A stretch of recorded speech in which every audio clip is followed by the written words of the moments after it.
Terminator 2. Judgment Day, 1991. Day is a globally acclaimed Hollywood masterpiece. It is widely recognized for the following highlights. Genre: a groundbreaking sci-fi action film that explores the epic war between future machines and humanity. Director and cast. Directed by the legendary James Cameron, the film stars Arnold Schwarzenegger, the Terminator, Linda Hamilton, Sarah Connor, and Robert Patrick T-1000.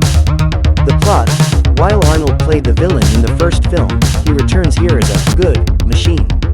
He is sent back in time to protect the future human leader, John Connor, from the T-1000, a highly advanced killing machine sent to eliminate him.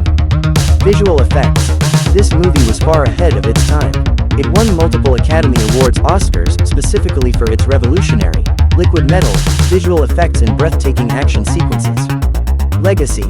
It is hailed as one of the greatest sequels of all time. Its iconic dialogue, such as "Hasta la vista, baby," remains famous worldwide. If you have an interest in action, thrillers, and stories about the future of AI and machines, this is a must-watch film.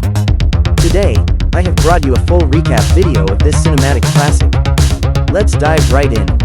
Terminator 2. Judgment Day, movie recap. In the world of cinema, very few films manage to increase their brilliance over time rather than losing it. Today, we are talking about James Cameron's 1991 masterpiece, Terminator 2, Judgment Day. This is not just an action movie. It is a story that depicts how dangerous machines can be for humanity if they possess a human-like mind. The Future War. The story begins in the future. The year is 2029, and the world is a scene of total destruction. Hunter-killers fly through the skies while massive robots roam the ground, engaged in a fierce war against humans. The human resistance has a leader, John Connor. John is the man who forced the machine network, Skynet, to its knees. Knowing it is losing the war in the future, Skynet makes a move that would chill anyone to the bone. It uses time travel to send a Terminator into the past.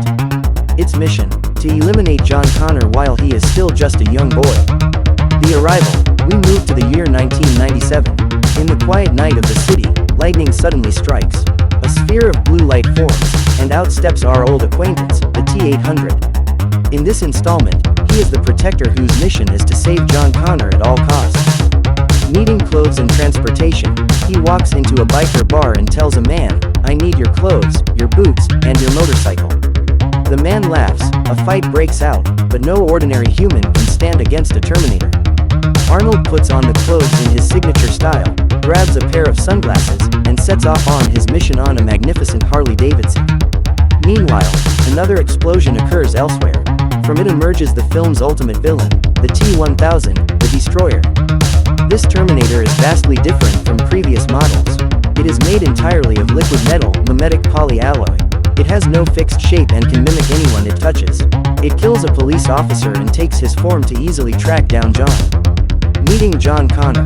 The film introduces us to 10-year-old John Connor. He lives with foster parents, spends his time riding a small dirt bike, and hacks ATM machines for cash with his friend. He lived life on his own terms, harboring resentment toward his real mother, Sarah Connor. He believed she was insane because, since he was a child, she told him stories about Terminators and the end of the world. Sarah is currently imprisoned in a high-security mental hospital. She was caught attempting to blow up a computer factory to prevent the birth of Skynet. When she told the police about robots from the future, doctors declared her delusional. Despite her condition, she spent her days exercising and hardening her body, worried more about her son's life than her own. The mall encounter. The T-1000 tracks John to a shopping mall. Arnold arrives at the same time. In a back hallway, John finds himself face to face with both. Thinking Arnold is there to hurt him, John is terrified. But Arnold pulls a shotgun from a box of roses and tells John, "Get down." The T-1000 is riddled with bullets, but the holes in its liquid body heal instantly.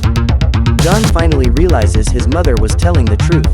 What follows is one of the greatest chase sequences in cinema history. John flees on his bike while the T-1000 pursues in a massive truck. Arnold rescues John by pulling him onto his moving motorcycle just before the truck crashes and explodes. Mission: save Sarah. Arnold explains to John that he was reprogrammed and sent back by the future John Connor to protect his younger self. He explains that the T-1000 is a mimetic polyalloy that can take the form of anything it touches. Concerned for his foster parents, John calls home. His mother answers in a sweet voice, which makes John suspicious because she was never that kind. Arnold takes the phone and, mimicking John's voice, asks about their dog by the wrong name. When the T-1000 posing as the mother gives the wrong answer, Arnold hangs up and says, "Your parents are dead." Realizing the T-1000 will head to the hospital next, they rush to rescue Sarah. At the hospital, Sarah is already attempting a daring escape. She breaks out of her cell using a paperclip and takes drive. Silberman hostage. As she nears the elevator, it opens to reveal the face of the machine that ruined her life years ago, the T-800. She collapses in terror until John intervenes, explaining he is a protector. Arnold reaches out his hand and says the iconic line, "Come with me if you want to live." The no fate philosophy. They escape to Mexico to gather weapons from Sarah's old friends. During the journey, Arnold explains the timeline of Judgment Day. He reveals that a scientist named Miles Dyson is researching the remains of the first Terminator, unaware that his work will lead to global destruction.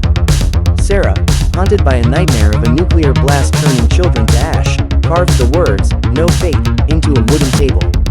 This signifies that the future is not set. It is what we make for ourselves. She decides to assassinate Dyson to save billions of lives. However, when she confronts him at his home, she cannot bring herself to kill him in front of his family. Instead, John and Arnold arrive, and they convince Dyson of the truth. Together, they raid the Cyberdyne headquarters to destroy all research. Dyson sacrifices himself, triggering an explosion that turns the lab and the Skynet data to ashes. The final battle, the T-1000 pursues them in a helicopter and later a tanker truck filled with liquid nitrogen.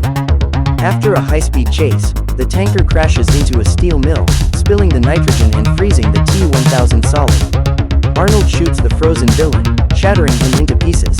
However, the heat from the steel mill melts the fragments, and the liquid metal merges back together.